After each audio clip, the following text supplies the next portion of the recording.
Ramogi TV. Ne en nying ma ok ong'ere e udi kata lep ji mathoth higni buora mokalo e pap mar siasa ma pacho ka.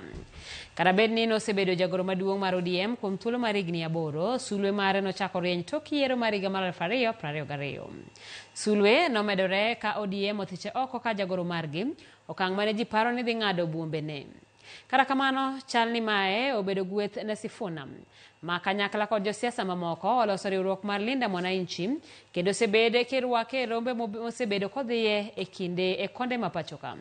Sulwe mar Sifuna en auka mar siasa kose mana boche makalo. Jafwambo marwa mar siasa Kristo Wino kolonwa wachni.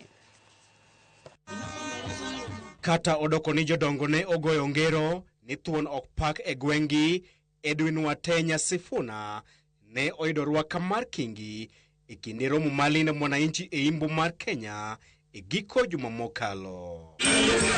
Kopogore gi dhano machalo lowo mane owuok oko mar rwako wuodgi, jopiny bende ne okawo ting' mar solone pesa e okenge mar siro campaigns mage kod kweth mar Linda Mwananchi. Rwak mane oyudo e counties mag Trans Nzoia kod Bungoma ne oweyo jopiny kod jonon siasa ka chwado lewgi ni diponi Edwin Sifuna otomo ng'wech gi lemo mar ogai mar jo Abaluya kom mosebedo ka odiedo kuom thuolo malach. Rwak mane Sifuna yudo Western nyiso ni jo Western neno ka gima ginyalo bedo gi jatelo manyalo riwogi. Nikech gisebedo gi jotelo mang'eny, gisebedo gi kasani gin gi Mudavadi mariwogi nosetame, kendo be wasebet gi Wetangula masani speaker beriwo jo Western duto setame. Kata Natembeya osetemo gi Tawe movement, iluongo ni Tawe movement. Uber ena kanyo ma en gi supporters, to okosebet okosenyalo riwo jo Western duto.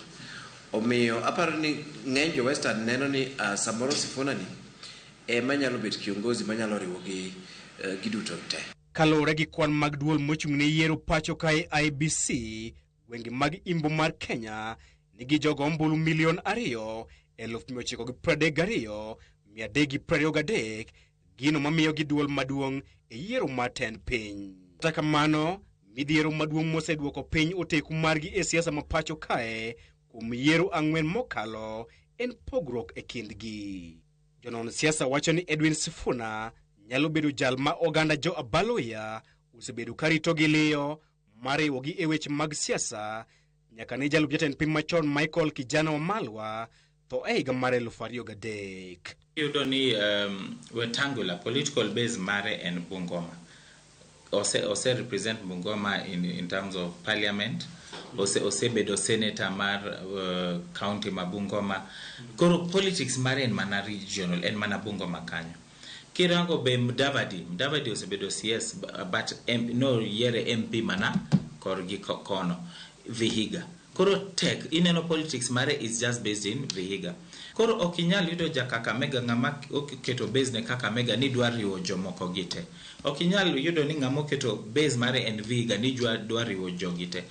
The same okinyal yudo ng'ama keto base ne nitie Bungoma dwa riwo nikech jogi nitie gi sibling rivalry magin gago.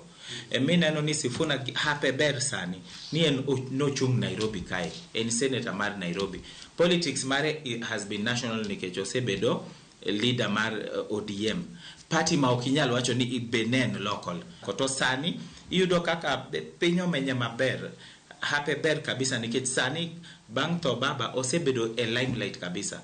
To ji mang'eny oseneno ni ng'ani nyalo telonwa nikech principles gi positions mokao ber kabisa.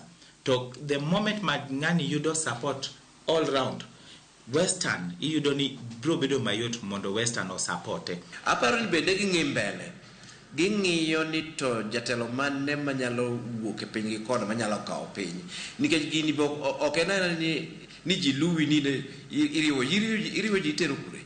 Aparo ni ng'eny ging'iyo ni ng'at mosebet kaka siasa neni to gi kaka piny dhi en ng'at manyalo bedo jatend piny Kenya duto kinde gi kata kinde mabiro.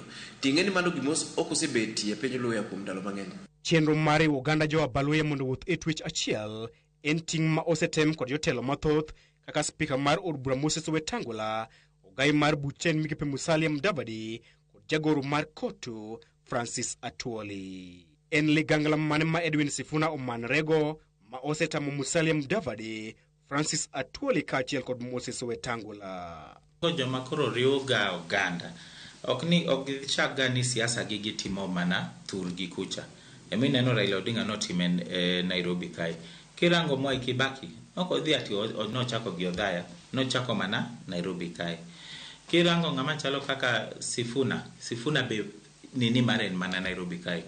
To bang'e ji te bro luwe. Kichako keto politics mari ni bedo mana local, to mane gima osebedo ose affect jo western kabisa. Nikech yudo ni gin gichako ni an adwa chako ni my home base mara bro bedo Bungoma, moro Butere, moro Koni.